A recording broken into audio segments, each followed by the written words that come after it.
자, 31일 금융투자협회에 따르면은 10월 장내외 채권 거래액이 334조 원. 자, 올해 들어 월벌 채권 거래액이 400조 중반대였는데 또는 뭐 500조까지 유지해 왔는데 10월 들어 거래가 급격히 줄어들었다라는 거야.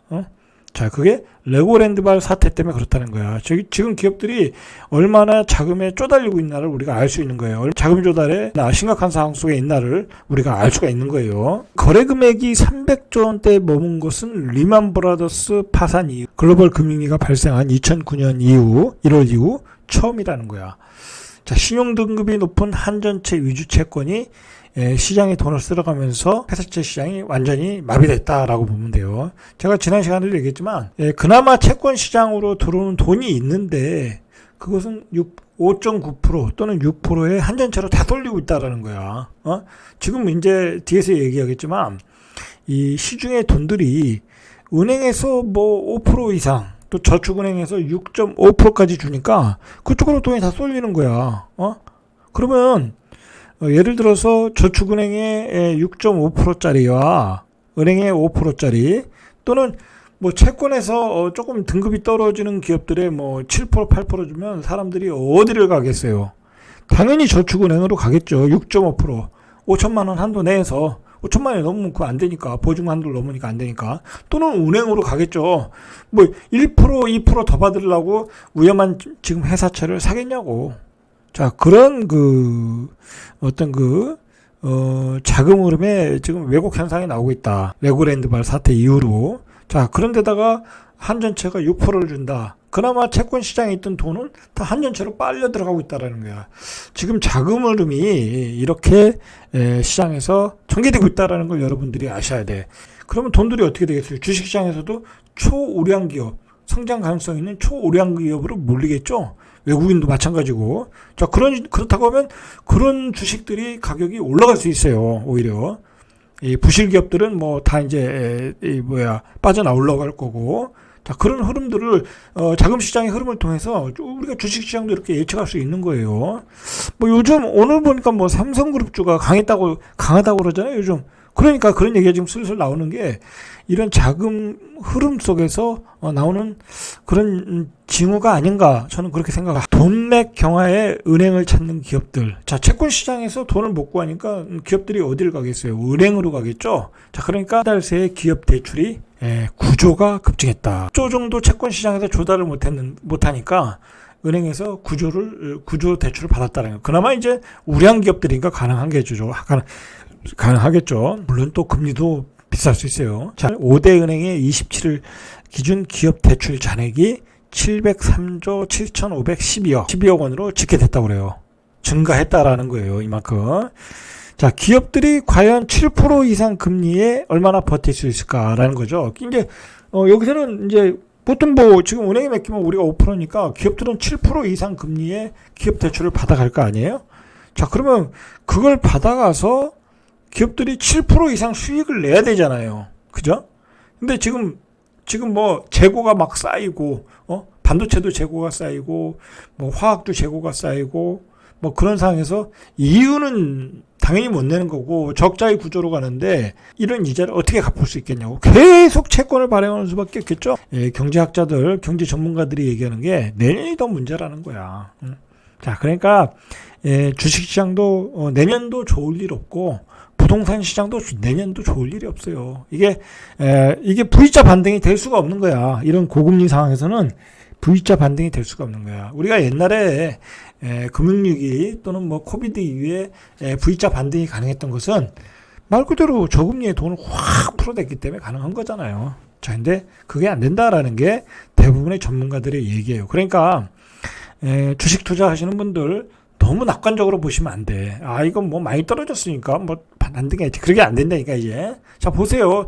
요즘 주식시장을 보면 2차 전지, 그 다음에 뭐 삼성전자, 뭐 그런 뭐 초량주들만 올라가잖아. 내가 가지고 있는 주식들, 뭐 개별주들, 기타 주식들 아마 그대로일걸요? 이게 요즘 주식시장의 특징이란 말이에요. 그게 뭐냐면 앞으로 좋아질 일이 없다라는 거야. 그러니까 그걸 매집하는 세력들도 기관들도 안 사는 거야. 그런 초우량주 아니면 안 사는 거야 지금. 응? 차라리 지금 5% 국채금리가 뭐 4% 5% 한전채가 뭐 거의 6%를 준다는데 거기 들어가지 왜 주식시장에 큰 손들이 들어오겠어요. 그죠? 안 들어온다는 거야, 안 들어온다. 자, 이런 자금 시장의 흐름을 알면 우리가 주식 시장에 어떻게 접근할 건지, 부동산 시장에 어떻게 접근할, 건물 매수하는데 어떻게 접근할 건지 알 수 있죠. 자, 이렇게 회사채 발행도 어렵고 기업의 부실 징후도 뚜렷하죠. 그래서 정경련이 오늘 신문에서 뭐라고 얘기했냐면, 이제 정경련이 기업을 대표하는 그런 단체니까 금리 인상 속도를 조절해달라라는 거예요. 지금 요청을 한 거야. 자, 이게 한국은행이 딜레마에 빠지겠죠. 지금 뭐 미국과의 기준금리의 격차가 지금 나 있는데 여기서 더 벌어지면 안 되죠. 왜냐면 뭐 그렇게 되면 외국인 자본들이 다 미국으로 빨려 들어가니까. 미국의 금리가 좋은데 뭐 한국에 뭐 회사차를 사겠어요. 주식 투자를 하겠어요. 아니면 법인세를 인하해 주든지 저렇게 요청을 했어요. 상황이 급박하게 돌아가고 있다라는 얘기예요. 자, 기업 대출이 급증하는데 2019년 말에 976조 원 잃었다는 거야. 올해 상반기 기준으로 1321조 3천억 원. 자, 2년 반 만에 345조 3천억 원. 금액으로 보니까, 비율로 보니까 35.4%가 증가했다는 거야. 자, 이제 코비드 때, 저금리 때 많이 빌렸죠? 많이 빌렸는데 지금 이제 금리가 거의 2.5배 이상 됐죠? 그러니까 미치는 거야, 이거. 자, 기업 실적은 안 나오고, 금리 부담은 올라가고, 자, 이제 한계 기업들은 쏟아져 나오는 거, 한계 기업. 여러분, 한계 기업이 쏟아져 나온다는 얘기는 이제 일자리가 없어진다는 거야. 대비하셔야 되고. 자, 문제는 뭐냐면, 은행이 있고, 비은행 기관이 있을 거 아니에요? 그러니까 뭐, 제2금 저축은행. 이제 그렇게 구분할 때, 대출의 비중이 비은행 기관의 비중이 높다라는 거야. 2019년 말 이후 올해 상반기까지 연평균 기준 예금은행은 10.9% 늘어난 데 비해, 그러니까 1금융권이 10.9%가 늘어났는데 제2금융권 이상 비은행 기관은 27.5 증가했다라는 거예요. 그러니까 이게 뭐예요? 주로 이제 부동산 PF에서 이제 이쪽에서 많이 늘어났겠죠. 자, 그 결과 전체 예금 취급 기관 중 비은행 기관을 통한 기업 대출 비중이 2009년 글로벌 금융위기 이후 가장 높은 수준인 29.7%를 기록했다라는 거야. 자, 이러니까 이거 뭐 주식 투자를 하겠어요? 부동산 투자를 하겠어요? 여러분, 이 상태에서 주식에서 하겠어요? 부동산 하겠어요? 못 하겠죠? 제일 좋은 건 5% 6% 금리를 받는 게 최고 좋은 거예요. 그러니까. 그러니까 여러분들 뭐 지금 막 빚내가지고 지금 부동산 살 생각하시면 안 된다는 얘기죠. 그죠? 근데 그 전문가들은 사라고 그러잖아 지금. 자, 이런 걸 모르고 하는 소리야 그 사람들은. 자, 최근에 이제 저축은행에서 6%대 금리로 돈을 쓸어 모으고 있잖아요. 자, 연 6%가 넘는 정기예금 상품을 운영하는 에큐온 저축은행 플러스 회전 뭐식 정기예금 뭐 이런 은행, OK 저축은행 뭐 이렇게 대부분이 이렇게 돈을 6%대에 6점에서 6%대에서 6.5%대에 돈을 쓸어 담고 있어요. 자, 이 은행들이 왜 쓸어 담고 있을까요? 보시죠. 자, 한국은행에 따르면 지난 8월 말 저축은행의 수신 잔액이 117조 4,604억 원. 자, 지난해 비교해 보니까 14.7%가 증가했다라는 거예요. 자, 금리를 올리니까 뭐 돈을 빨아들일 수밖에 없죠. 1금융권이 한 3.4% 증가했는데 여기 2금융권은 14.7%가 증가했다고 그래요. 여기 저축은행은 공격적으로 지금 예금을 빨아들이고 있어요. 6%에서 6.5%로. 그래서 저축은행 수신액이 1년 전과 비교하니까 26.2%가 증가했다고 그래요. 전 금융권에서 가장 빠른 증가율을 보여주고 있다라는 거예요. 자, 여기가 왜 이렇게 돈을 빨아들이냐? 바로 이제 대선 충당금을 추가 적립을 해야 된다는 거예요. 왜냐하면 저축은행들이 많은 그 부실을 안을 수 있잖아요. 많은 부동산 PF를 고금리로 여기는 운영을 하다 보니까 좀 리스크가 큰 사업에 많이 투자를 했을 거란 말이에요. 그러면 앞으로 손해가 많이 날 수 있다. 그렇게 되면 이제 대선 충당금을 많이 가지고 있으면 되는 거잖아요. 그래서 빨아들이고 있는 거예요. 그래서 이제 요즘 그 소비자들이 저축은행의 6%, 6.5%에 맡기면서 불안하다라는 얘기를 많이 하잖아요. 그래서 이거 하시는 분들은 뭐 여기 6.5% 금리 더 준다고 해서 막 그 자기가 가진 재산 뭐 10억, 20억 뭐 또는 몇 억 그렇게 막 다 맡기면 안 돼. 절대로.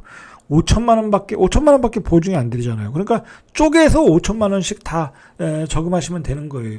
A라는 저축은행에 5천만 원, B라는 저축은행에 5천만 원 다 쪼개서 그러면 다 돌려받을 수 있어요. 거기가 부도가 나도.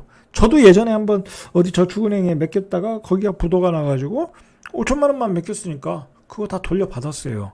그런 식으로 하시면 돼요. 자, 어쨌든 이렇게 회사채 발행이 안 되고 그 다음에 제2금융권에서 대출을 받아야 되고 금융권에서 대출을 받는 그 기업들이 늘고 있다라는 얘기는 뭐냐면 한계 기업이 증가한다는 거예요. 한계 기업.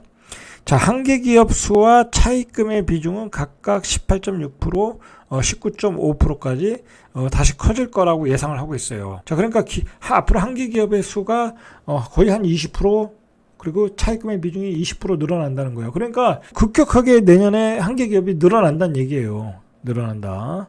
자, 대기업도 6조 빌려서 2년 7개월 만에 최대. 내년에 이제 주식 투자할 때도 조금 이제 자금 흐름이 안 좋은 기업들은 주가가 싸네 하고 들어가면 바닥이 없어. 그거 누가 사질 않아요. 쓰레기 주식이라는 얘기예요. 절대로 사시면 안 돼. 자, 이런 지금 자금 시장의 흐름으로 가고 있기 때문에 절대로 사시면 안 돼요. 자, 그리고 앞으로 계속 그 금리가 올라가잖아요. 이제 부도가 크게 늘어날 가능성이 있다라는 거예요.